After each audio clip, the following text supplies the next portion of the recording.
Hello and welcome to the show with me, Gillian Gotzel. Today my guest is Patel, who's the CEO of the Sapian Group and the COO of the Flash Group. Welcome to the show, Maru. Thank you, Gillian. Always great to see you. Well, I have to say, and I have to say, you're probably one of the most well-known figures in the blockchain space, certainly. And I know that last year, before COVID, you were certainly traveling all around the world like Santa Claus so much. You never stopped. I think I clocked more miles than Santa. Yeah, I think you did. So tell me, when did you first enter the blockchain industry and how did that happen? Yeah, so I mean, in my view, blockchain was always there. Okay, so my background is very much tech. So right from the early start of when mobile phones were started with Nokias and Motorola's and all that, I was there with those companies with Plessey and GEC designing some of this stuff. Then when voice over data and modems on laptops started with those little cards we used to plug in with 48K, and we were thinking, wow, whoopity-doo. I was there developing those things. Then I developed into, the finance and tech with Nixdorf and Siemens Nixdorf and Unisys and all this.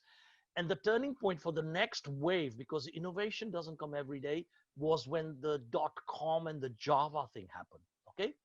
So what that did in the .com space is it made the world smaller, and through the internet, people can now transact. And in that, we started looking at encryption, and we started looking at various forms of communicating over the internet while still keeping a track record of your transactions, okay? In simplistic terms, we know what blockchain means. It's just a log of lots of transactions by block, bring it together, blockchain, okay? In some form of protocol, encryption, whatever. So encryption and all this existed in the 90s anyway, all right? So we were kind of like doing this when we were designing the Amazons and the eBays and all the E-Trades and Goldman Sachs and all these people's online trading systems and things like that. But so that passion was always there for me. In fact, I was one of the first crazy guys in the late 1990s, ordered an S-Class Merc over the internet just to prove that this shit is real. All right.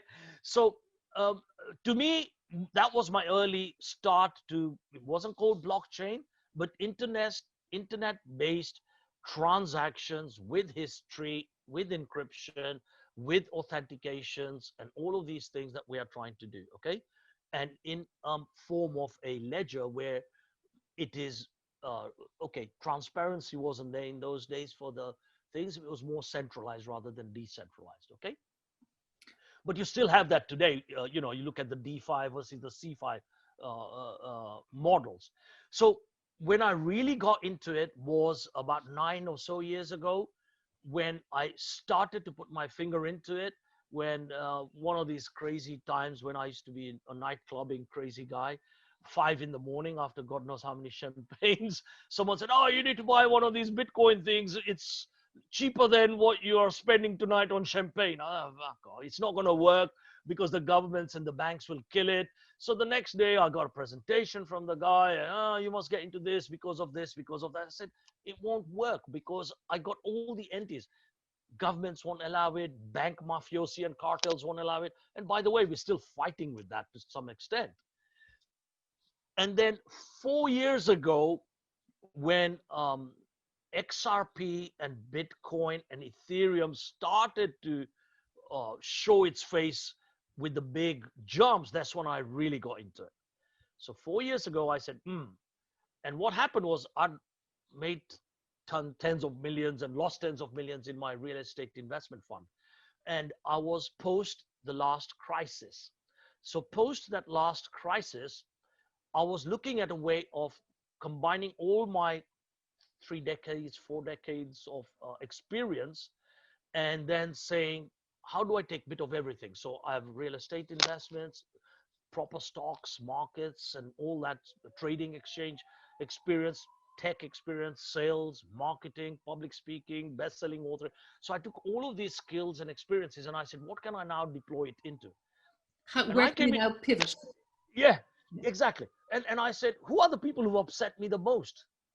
So the real estate crash, the agents, the solicitors, the banks for repossessions, all these people upset me the most. I said, right, now how do I disrupt this market using this technology? Okay. And that's when I started my real estate property tech company. And that's when I said prop tech is not quite there yet because of all these blockers, too many stakeholders, not going to happen soon. The low hanging fruit is the fintech side. And that's when I started with the fintech side about 2.5 odd years ago. So could And I I get, never believed in ICOs. I never believed in ICOs even well, then. that you brought me to my next question. Can you have been, both of us obviously have been around through the ICO period, and now we're looking at the DeFi period. So how would you compare and contrast the two ways of raising money or investing money? Yeah, so two questions, raising money and investing money, okay? So let's look at raising money first, okay? In the ICO days, and I've been through the traditional IPOs and even crowdfunding days when my first investment fund 18 years ago was a crowd fund. We never called it crowdfunding. I put some money, got a few investors, put it in a pot, and went out and bought big real estate projects. That's crowdfunding. We did it via creating small SPVs, different companies. So each one holds a share based on how much money you've invested. Okay. And there's a management operation cost. So exactly the same model how ICOs worked. Then crowdfunding started and ICO started. With the ICO model, what I didn't like was there were so many, I would say over 90%, 95% even of the people who went into it from purely technical backgrounds and knowledge and very little experience of business, very little experience of managing money, very little experience of investors, very little experience of sales, marketing, and investor relations, all that sort of thing. So it was like, let's write a technical white paper, and this is the fashion, and raise money. And often, you know, I would say often, more than 95% of them had never managed any form of business to keep it sustainable. So that was my problem. And I said, you can't look, feel, and see and touch anything. You know, I'd like to, if I'm going to put 1 million somewhere, I'd like to see the people and the team, obviously, and how many times they've made money or failed to make money, because that's where you learn most. And then what have they developed that you can touch? And again, over 90% would take your money and then start the development.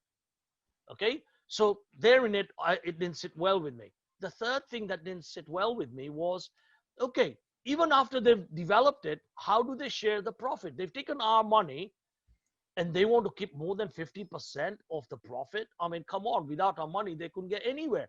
You know, ideas, I can get 10 a dime, right? And all these things led me to my asset-backed token, which was the property-backed token, because you can see it, my real estate experience, you own this much, this is how much it is, there it is, you can point it, you can audit it, you can get proper audit trail on your investment and money, and have a risk factor which is slightly less, in the sense, you know, if anything goes, at least there's some asset that you can call back on, yeah? And you Yes, have a yeah. call on. And that's when I started talking about 3 years ago about asset-backed tokens. And, you know, uh, even the big meeting when I published it was at an event in San Francisco with Tim Draper and all these people. And ICOs was red hot in those days. And I said, nah, don't believe it. I want to touch something. I want to know this is my share, not like what ICOs are doing. Yeah. So coming back to your second part of that is, how do I see the DeFi space? I think DeFi is worse than ICOs, because in DeFi space, again, a majority, in my view, don't even have a white paper. Majority, you don't even see who the team or the team makeup or the support is. You don't see social media sites. You don't see Telegram groups. You don't see what their following is. You don't even see their liquidity. You mentioned a perfect example when, before we started, someone from a joke created a token and got to 30 million liquidity overnight. Yeah. It's crazy. Overnight. And so how do you explain this? Because if it doesn't become a sustainable model and someone hasn't done business, they will think quick in, out, get out. Yeah. And there are so many of these, and just even the naming even drives me mad. All the Pizzas, hot food dogs, names. pizzas, hot dogs, hamburgers, Sushi, pastas, yam. sushis, kimchi. I mean, it's a food fest or a business. Let's get real here. Okay, so it's like trial and error is what I call it, of making money. The Mm-hmm. the other thing is they all kind of like copying each other. There's only 4 or 5 what I call serious business categories in these, right? Yeah. And the rest are just copying that model, often with the same blockchain and protocols. And there's no real USP. Okay, no real USP. So will they survive? Will they succeed? Yes, there'll be a portion of these succeed, like most businesses do.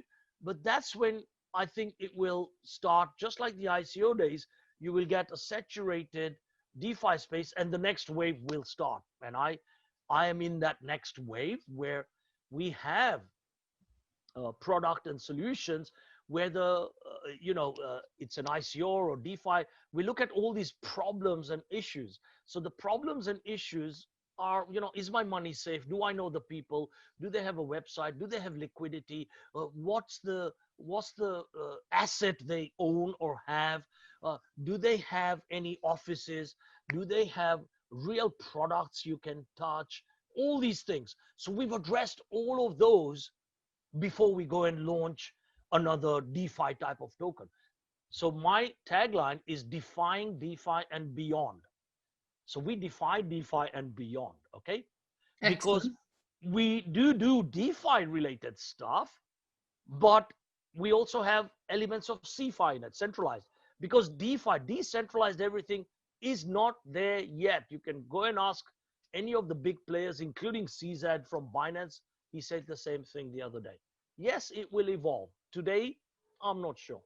Okay, not So sure. you have backed your OZT platform with gold. Tell me about the gold. It is an asset-backed product, and it's real gold, Yes, isn't it? It's real not gold. pretend gold.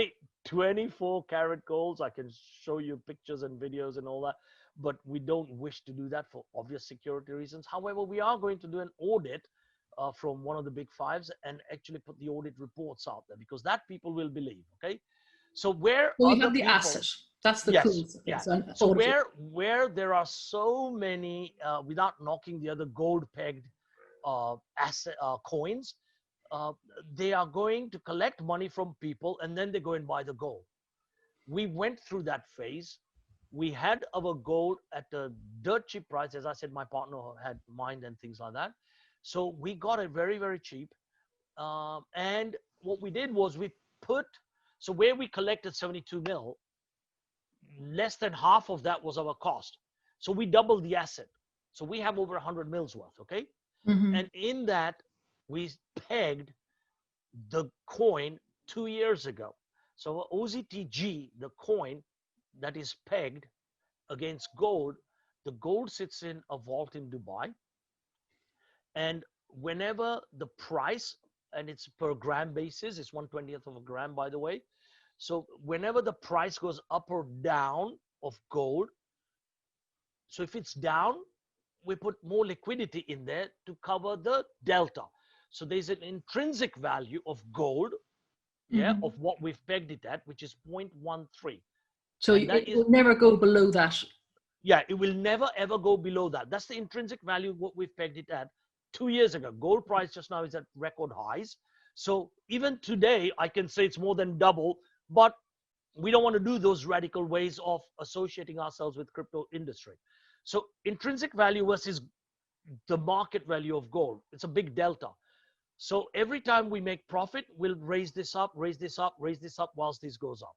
You understand? Yeah. So never will the two meet as such, and we'll always be able to guarantee the minimum price, meaning your token price will never ever go below this price. So how do people get involved? So there's two different ways, isn't there, of getting involved with the OZT platform? Yeah. So what we're doing just now, so the platform in itself, so the Flash Group, the company owns all the products. So stuff like what you see behind me is our crypto stations. Okay. and crypto cash registers. So where people want to go and buy any crypto or train about it, we'll have these concept stores opening up in the next 2-3 months. Okay, Luxembourg being the first one. So you can put cash in there or card in there, buy a coin, or where the unbanked or the unaddressed people exist, where people don't have physical proof of address, they can go there, order their biometric card that you have seen before, that you can go in and order, and 7 days later you can pick it up from the same ATM because it'll dispense a card for you. And with that, you do all the transactions. So I think you remember this card I've shown you with the biometric fingerprint. Yeah. And it has 4 gigabytes of cold storage in there and a screen as well. Okay, so you could put all your crypto, so your nanos, your ledgers and tasers and all that functionality. You could put your coins in there. You could put your important documents. You can put all your other cards onboarded onto the same card. 4 gig of memory on board. Okay, so the other products are the wallet, the exchange, which will be out next 2-3 weeks time, hopefully. We're going through security audits on it. We've got licenses already for the last so many months. We've got a wallet license, exchange license, and a financial institution license. I can say more than 95%, probably even 99% of these DeFi tokens don't have any license. Where are your licenses based? In Europe? They're in Europe, yeah. All those 3. So quite a lot of these people have just the wallet and exchange. We also went for the financial institution license, gives us the crypto and the fiat as well, capabilities on the exchange. So you can trade that way and exchange that way as well. Following that, we have our own ad chain. So we're going to have, targeted ads. So our vision is to get paid banking to clients. So we want to pay people to bank with us, basically. So in that, we have our masternode and OZT, what you just talked about, OZETY.com, if you want to look out for more things on it. OZT blockchain with our own privacy-based easy protocol blockchain. Okay, so Ethereum's trying to do this, by the way. Ethereum 2.0 is trying to do this. We've had it working for 11 months. And our staking, masternode staking, so you stake 10,000 coins and you get, based on the period, how long you stake it for, you get a return which is assured that it will never get below a certain price. So unlike the DeFi space, we assure you this will happen and you will get that fixed amount and you will see it on your wallet that you are getting this on a daily basis. So where we have a fixed program, and that's through our Oleron site, OLLURUN.com, Oleron site. Oleron is our sales arm, basically. So we do a lot of affiliate and sales and marketing kind of ways of building the community. We have almost 50,000 people in the community already. Okay, so through that sales arm, you need someone to sponsor. So you can easily in there look out for Patel, use my name, sign up or ping me a message, and I will get you registered. And then you choose what kind of package is right for you as a savings package, but also passive income packages we have. So it gives you passive income, and minimum is between 250 to 358 if you just don't do anything. Now, if you don't do anything. And what's the minimum requirement to invest then? So we have different types. So there's a pool program and there's a full masternode program. Okay. In the pool program, minimum is 128 or something like that, okay? In that pool program. And then it goes up 300, 500, 2,000 like that, okay? But it's in a pooled environment. You say, I want to put this much in a staking reward program, and it gives you about 250, 300% per annum. However, I only want it for 3 months, or I want it for 2 months, or I want it for 90 days or 6 months. And then it has different amounts because it's compounded on a daily basis. So it's better than, for people to understand, if you put money into the bank in deposit, now you get, of course, no interest on it. But as you explained in one of your papers, it's the person, if I put 100 euros into the bank, I'm loaning the bank 100 euros because they go and lend it out elsewhere. Correct. Correct. But Correct. the difference is Correct. on your system is that, do you actually use the money then? What do you use the money No, for? no. So what happens is that money is a license plus masternode staking for transactions. And then anyone who does transactions of any type, even whilst that transaction happens, all these transactions get added up in a masternode. How masternode works, so is, two entities or two nodes with different functions confirming a transaction based on certain criteria. Okay.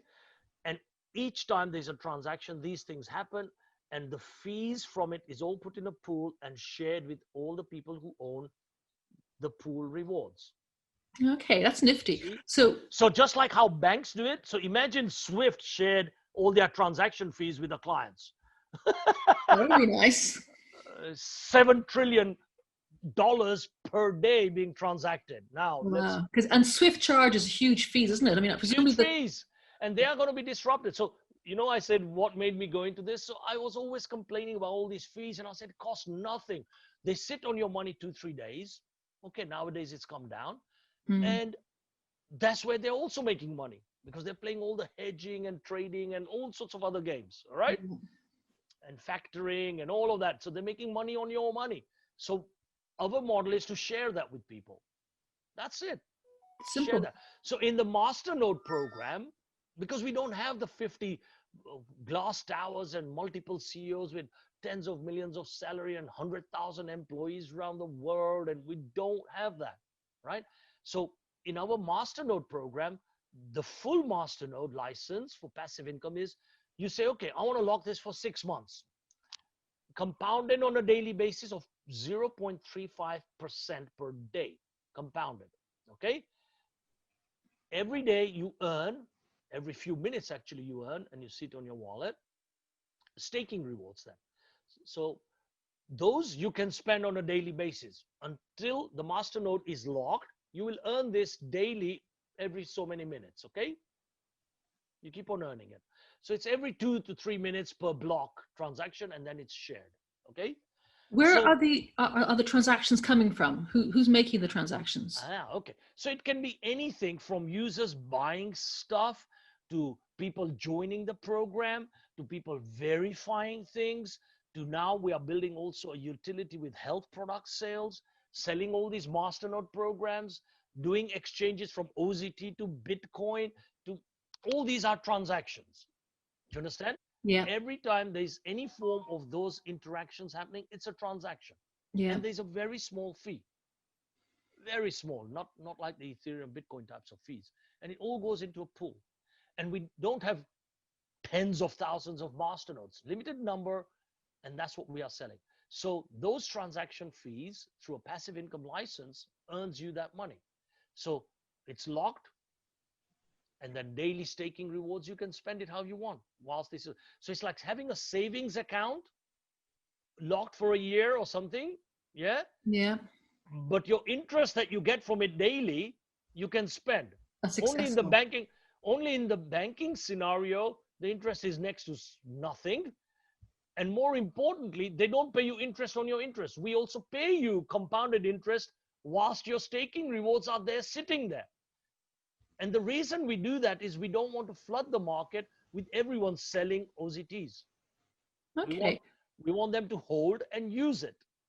And what's happening then in October? What's version 2? What's coming up? Okay, so in that version now, we are also going to do a node version. So then you will be able to stake and get rewards on a mobile and see your whole wallet on the mobile. That's what. Well, that'll be interesting. Yeah. So by just owning a phone, you can earn money. And well, you've got to stake. You've got to stake and lock. Yeah. You've got to stake and earn. But it's not like the DeFi types of projects where the coin value goes down in 99% of the time. Okay. Well, I suppose with the DeFi, a lot of the projects, they're not asset backed. And none of them are asset backed. Yeah, I don't think. And none of them have proper teams, and none of them have real products you can touch. It's all based on maths and calculations and algorithms. I rest my case. I rest my case. So it's yes, it's business. I mean, I shouldn't knock it.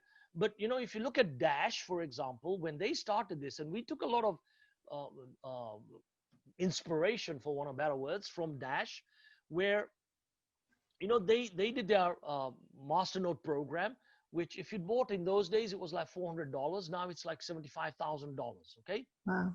Yeah. So you need that amount for one Masternode, but their staking and their yield is less than 20% if you're damn lucky. It's 7-8%. So where does the extra, how come you can promise more than Dash? Because what's happening is they've got so many, for a start, one. Two, theirs is assigned more to the crypto market for lots of people. So ours is limited, and ours is based on transactions which are controlled with our coin, which is pegged, which will never go down, and it is for a smaller community. Yes, of course, when it grows, it might go down. Yeah. When it grows, but I can't see that happening this side of 2 years. Interesting. So if people want to get involved with the Flash group and with the OZT platform, where do they go and what do they do first off? So first off, depends how you want to get involved. So we have various social media channels, Discord channels. Just look at Flash group, ping me a message, and I'll send you an invite to join these groups. So you join with the community to get your feel for it, to do your own due diligence, things like that. Then we have flashgroup.io, which is the website, OZEETEY. OZT.com is the blockchain website. OZTcard.com is our all-in-one smart card website. So those ways you can look at the products and do some due diligence on it. We are on GitHub. Our code is there listed. We are also on CoinMarketCap. We haven't done anything with it because I don't want too much publicity yet until we go 100% live rather than pre-launch live. So just now we've got pre-launch live for people who are what I call early adopters and users and investors for our Masternode passive income license program. But we've sold, I don't know, 300 or so already. Again, they're limited, but we will do 4,000 or 5,000 for sure, and then think about how we go forward from there, whether it's going to saturate the network or not and make it unfair. So up to that, we foresee us carrying on for the next year, 2 years. And then after that, so with the Flash group, do you think, where will you be in 5 years or 10 years time? What will be the space? I do 3 years. I generally do 3 years. Okay. Anyway, with 3 years. So let's do 3 and 5. So in 3 years' time, the way I see it is we will have probably one of the most leading edge exchanges out there. Okay. Because of a version 2 of the exchange now, we stopped version 1. We're doing version 2 straight. Is going to be a consolidation of what I call the omni-channel exchange, where you can keep your account in our exchange, but trade on other platforms should you wish to. None of these multiple sign-ins and all That's that interesting. Stuff that people mess around with. Okay? Yeah. Second thing we are doing is AI trading bots. Okay. AI trading bots with arbitrage as well. Okay. So that's being tested right now. Third thing we're doing is these crypto stations, which is nearly there anyway. But we see this rolled out in many parts of the country of the unbanked community. So where in parts like in Asia and Africa, people are being, I call, raped for doing financial transactions by all the usual gaggle, the Western Unions, MoneyGrams, and even the local M-Pesas of the world. They charge silly 10, 15, 20% for what I call the people who generally can't afford to pay so much commissions. Paying $10, $20 for $100 transaction is daylight robbery. Yeah. So we want to make it paid and free banking for those people to do remittances. That's our vision and mission, because we make the money from transaction fees, but through Masternode programs and ads as well. Okay, so there's other ways of making it. The next thing we're doing is targeted ads. So what Google, Facebook are doing, we're going to attack that space through a blockchain based solution. Can't talk too much about that right now. The next thing we're doing as well is on the wallet. We are doing a pro version of the wallet, which is the next version.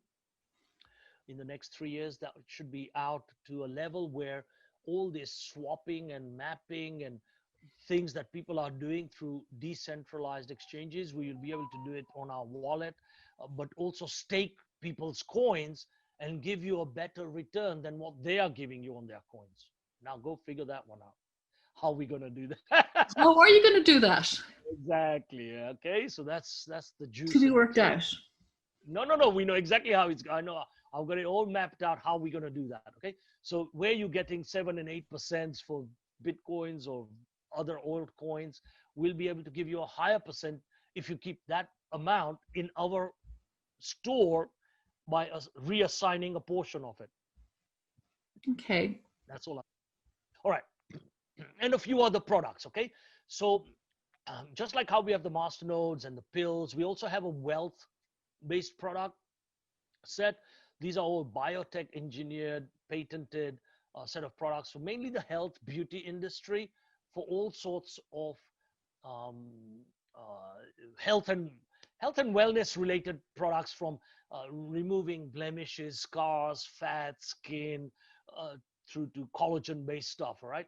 A lot of this with nanotechnologies, and a lot of them with real leading edge patented stuff.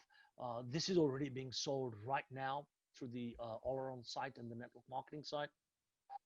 But this will give us a big utility use. So everything gets transacted on OZT. Just think of that. So it's to make the platform very busy with lots of offerings, which is where your transactions, that's where which is transactions, utilities, and that's just I've named about 7 or 8, but that's just 7 or 8 of a whole raft of others that we've got down in. Which answers my question too at the start. I was saying, where are all these transactions coming from? You have to have something to transact with, or absolutely. So that's what we got the transaction. Interesting. And again, you see, most of these DeFis and ICOs, one of the biggest problems they have is they don't have transactions. They don't have a utility model. Interesting. So you have utility, you have asset backed, and you have loads of features, and presumably you're going to make it very easy for the onboarding. Yes. So our goal, and if you see any of our design, it's nice, simple, crisp, very easy to use. Just judge it by what you see behind me, and I can send you some screenshots of some of our products, how easy we make the user interface and user experience. As I said, that is a hobby horse for my partner. And Serge, he gets paranoid when he doesn't see something looking nice, beautiful, simple. We could sit there and debate till I'm blue in the face and I have to give up. Fuck it for that. Yes, I believe you. He's right, though. He's right. No, absolutely right. No. Big impediment. No. And that's what I like. So there is a good synergy between him and me on that. So, he reminds me of when I had the first intersection with Steve Jobs in the Valley, right? Steve Jobs was like that when the original iPods came out. That's when I saw him. Anyway, nice, simple, easy, clean, crisp. So if you look behind me, for example, that's a concept store. Nice, simple, clean, crisp logos to design, design. We have our own design company internally, Flashcom, which is our own internal marketing design company. Flash Group News, Georgiana, you've met. She runs the Flash Group News side of things. Brilliant. So that's that. Then we have our own. So the gold side I've already mentioned is a company that owns it. Oleron is the sales side. The Flash Exchange is for the exchange. Flashmoney.com is for the wallets, and there's a lot going on. A lot of. So it's a proper banking. So it's a lot. Think of it as a proper banking organization that gives you money for banking with us. And I think various things, and that's what we're doing. It's a main banking thing. So you can do savings, you can do banking transactions, you can do ATM transactions. So it's a banking type of an organization who happen to be doing a lot more than just banking with the new age types of products and services, including adverts marketing and giving you target marketing paid ads. So when you receive those ads, we pay you for it. Excellent. We pay you for it. Yeah. Well, that's a lot. Thank you very much indeed. I'm very impressed, Maru, with the Flash Group and all your plans. And it's a heady mix of features and products coming down the line. Most welcome, Gillian. Most welcome. And see you when I see you, I hope soon. Post-COVID soon. Thank you.